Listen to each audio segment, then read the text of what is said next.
I received a warning in a dream in September 2021 that changed my life.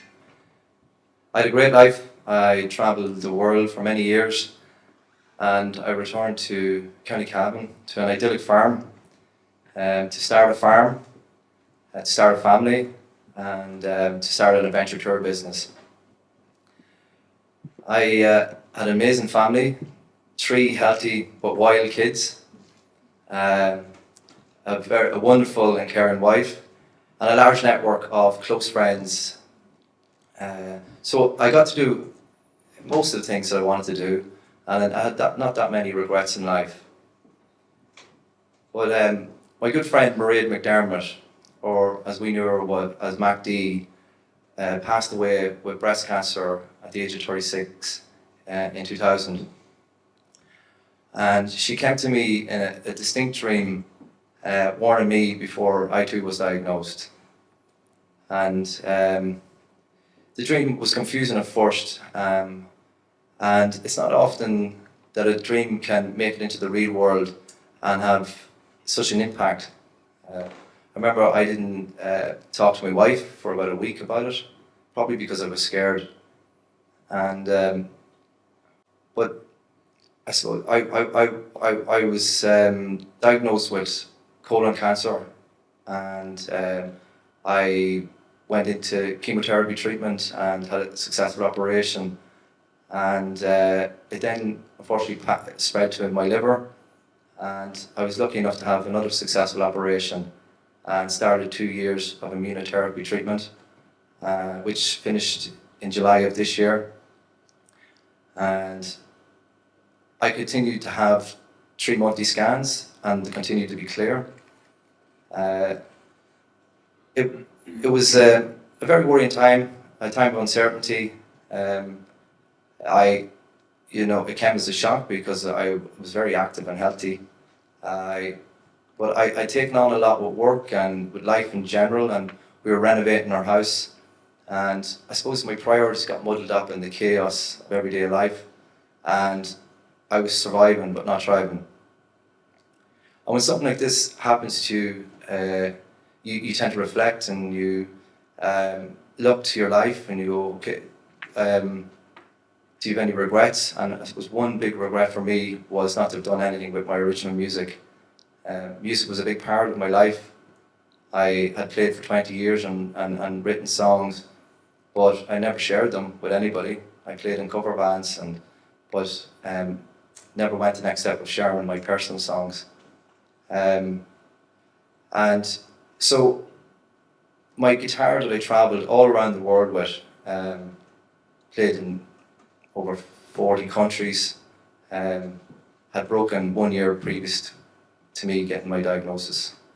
And so I kind of had, in a strange way, associated my illness with its, and I sent it away to get rebuilt. And I was in the depths of treatment, but I remember very clearly the day I got it back. And it felt like just a day of genuine change for me. I started writing again. I started playing music, and it was a therapy for me going through the experience that I had of fear, and writing about fear, and writing about uncertainty, and the joys of life. And I got my first clear scan, and I said, okay, this is it. I'm going all out. And I had no fear of what other people thought, and maybe that's what held me back from sharing my music. And I booked a one-night show in my local theatre just to share my music, with family and friends, and not receive anything back from them in terms of, the theatre, similar to here, was blacked out. I was able to share my stories, share my songs, and they didn't have to give me anything back. So I went to the theatre. They had only one weekend available. They didn't know me at all. I said, look, I want to put on a night of my original music. And said, okay, well, we've only one weekend available. And it was exactly 1 year from my diagnosis. And they said, it's going out to print tomorrow, so you better send us a bio and a photograph as well. So I just got in time. It felt like it was just meant to happen. Problem was I hadn't got a band, and the theatre didn't know that either.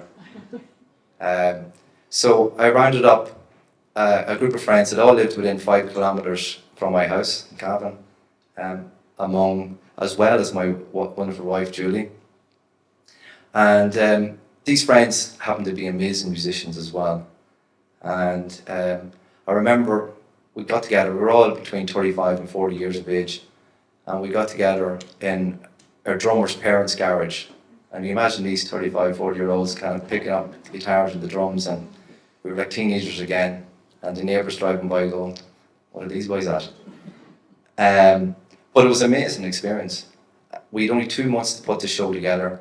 It was 14 of my original songs. And the show went on sale, and it sold out in unprecedented time. We put on a second night, which sold out very quickly. And then we went on tour across 2023, selling out shows, and recorded our debut album, which launched in April of this year. None of this would have happened if I hadn't been diagnosed with cancer.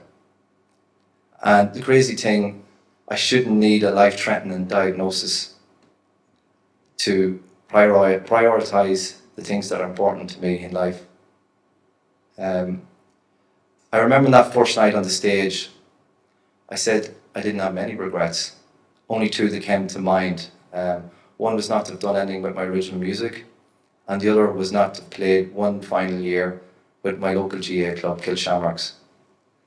I finished when I was 30 to go travelling, and I was hoping to go back to play on the year that I actually got diagnosed with cancer. So I'm proud to say that I did go back playing football this year at the age of 41, and just Saturday gone past, we won the senior reserve title, and I got to lift the trophy as captain, something I could not have dreamed of 2 years ago. I remember looking down at my kids and seeing the joy in their eyes, and they call it the World Cup. I don't crack them yet, but seeing them very proud. Our priorities can get muddled up in the chaos of everyday life. So what's really important to me is to reevaluate these priorities, and put what is really important, focusing on that, but more importantly, drop what is not important. We cannot do everything. Sometimes we think we can. I always say we're not in our 20s anymore. But I just felt like sharing this with you, and sharing the experience and what I've learned through this experience. Thanks for listening.